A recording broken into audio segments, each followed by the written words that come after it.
The Lord be with you. A reading from the Holy Gospel according to Mark. Glory to you, Lord.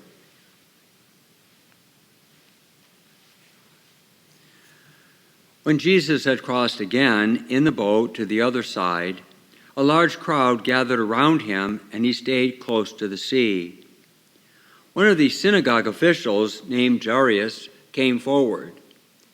Seeing Jesus, he fell at his feet and pleaded earnestly with him, saying, "My daughter is at the point of death. Please come and lay your hands on her, that she may get well and live." Jesus went off with him, and a large crowd followed. There was a woman afflicted with hemorrhages for 12 years. She had suffered greatly at the hands of many doctors and had spent all that she had. Yet she was not helped, but only grew worse. She had heard about Jesus and came up behind him in the crowd and touched his cloak. She said, "If I but touch his clothes, I shall be cured."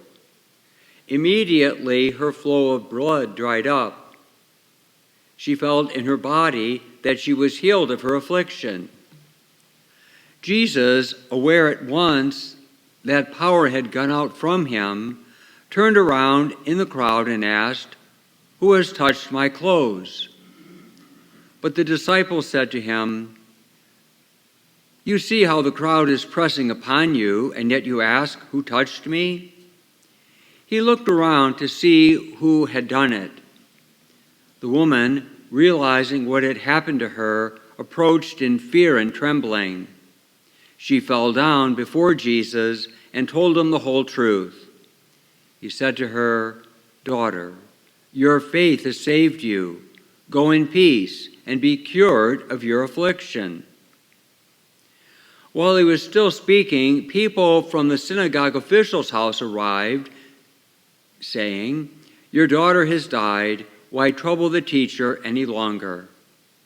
Disregarding the message that was reported, Jesus said to the synagogue official, "Do not be afraid, just have faith."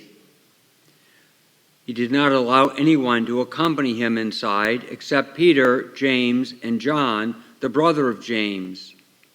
When they arrived at the house of the synagogue official, Jesus caught sight of a commotion, people weeping and wailing loudly. So he went in and said to them, "Why this commotion and weeping? The child is not dead, but asleep." They ridiculed him. Then he put them all out. He took along the child's mother and father and those who were with him and entered the room where the child was. He took the child by the hand and said to her, "Talitha cum," which means, "Little girl, I say to you, arise." The girl, a child of 12, arose immediately and walked around, and they were utterly astounded. Jesus gave strict orders that no one should know this, and said that she should be given something to eat. The Gospel of the Lord.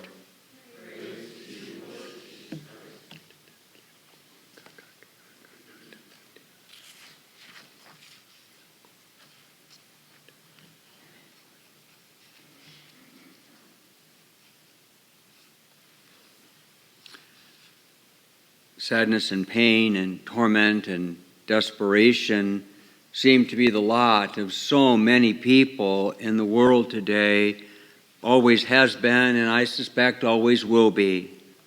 We all have our turn when we have these kinds of tormentuous times and the calamities of life that we think are never going to happen to us, and then they do. I suppose there could be a mood where someone would say, "Well, yeah, Absalom, yeah, well, good. You know, he was the king's enemy and he was rebellious, so well, good, he's dead." But God never relishes at the death of one of his own, sinner and saint alike. And David is a good example of that.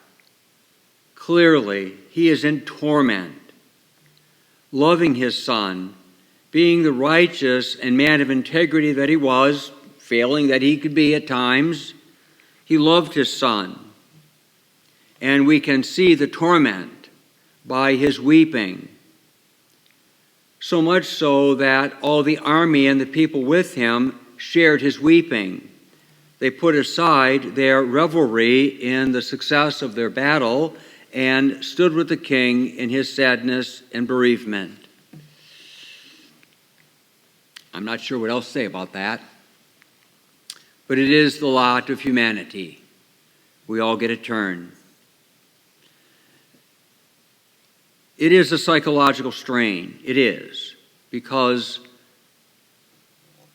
of the information highway and all the news that we're constantly bombarded with. It's psychologically difficult to hold in our minds and in our hearts all the weariness and torment. I suspect each of you in your own way hold and carry that. Immigrants, exiles, refugees. I know it's a great political tension, and maybe rightly so. But people don't move and go through the torment, the challenges of moving from one place to the other just because they think it'll be nice. They're moving because they're oppressed, because they're in violence and poverty, and they live in desperate situations. And not just from Mexico and Colombia and places into our country. There's more people, immigrants, emigrating and immigrating in the world than in any time in history. Afghanis, Pakistanis, Indians, people throughout the world are all moving because their lives are torturous, in fear and anxiety and desperation. I didn't know we had such a thing, but again, the Mass order of liturgy today suggests we say the Mass for friends and relatives. Didn't know we had a Mass for that. Not a bad one. But as you will recall, because I use it quite frequently, probably the most common Mass that I choose is the Mass of God's mercy. The one we understand, in whose love we have been created,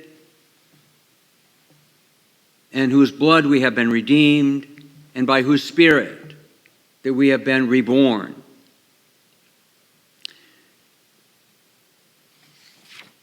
In both instances in the Gospel, with the synagogue official and with the hemorrhaging woman, somehow the word comes out, do not be afraid. The Lord's told me that because I am concerned. I worry about our country, democracies around the world. Worry about war and the risk that we might end up in larger wars with Iran, Iraq, Syria. There's possibility of war in India. Their political and religious systems are changing.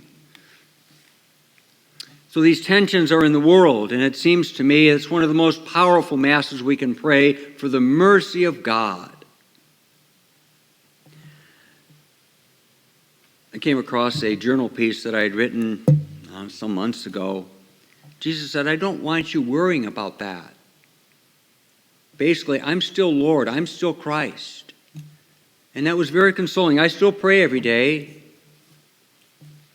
for things of the world. And I believe you should too. And as you know, I say, not your will, God's will. So that all of our prayers are all flowing in the same direction, God's will, and not our own political interest or our own will. Do not be afraid, your faith has saved you.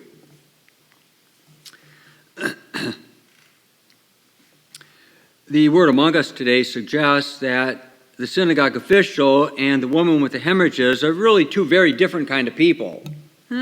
Maybe, maybe not. Different in the sense that it's a man and a woman, and the man he is in a position of authority. He's an official. He's a preacher and official of the synagogue. It would presume that he has some wealth and stability of life. The woman's afflicted, and she's recognized as unclean. She's not supposed to be around other people, but outside of town in the red tent for menstruating women. a rejected and marginalized life. But I think we have to assume that the woman, at least for some time, was a person of means. She had suffered the hands of many doctors and spent all she had. Well, she had a lot of money then if she'd seen a lot of doctors, but she doesn't have much now. Notice, too, how readily and immediately, with mercy and compassion, Jesus goes to the official's house. He doesn't say, well, it's almost lunchtime. Let's do that after a while. He gets up and he just goes. Okay, this is a certain kind of person, this religious figure, an official, and then you have this other person, the woman, who they meet along the way. And he just, okay, you deal with what's right in front of you. He does. The woman, too, it really is true faith. And Jesus says, your faith has saved you. She came to faith because she had heard about Jesus. Faith comes from hearing. Talk about Jesus. Talk about what Jesus is doing, has done, and you hope will do for you. That's faith. But she wants to remain anonymous because she's timid and fearful. So she sneaks up to, in faith, touch the cloak, trusting that she'll be healed. She was. We're familiar with the story. I like to say, because I think it's true, the physical healing was important for her. It was. It was her deepest desire, we can say. But Jesus did not let her sneak off with an anonymous healing, because he wanted not only her body, but her person, herself, to be healed. Because she would have continued to think, I was unclean for so long, I'm still unworthy.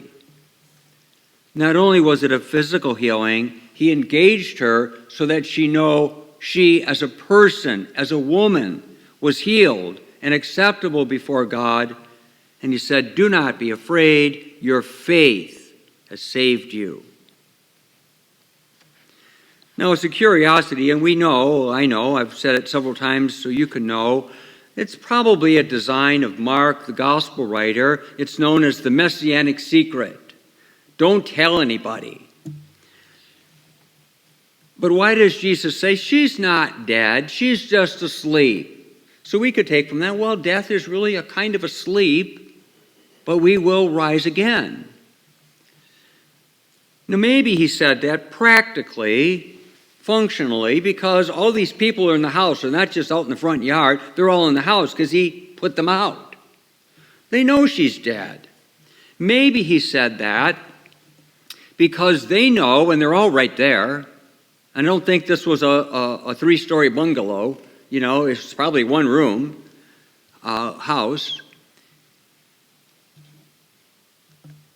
Because they know that he knows if he touches the body, he'll be unclean.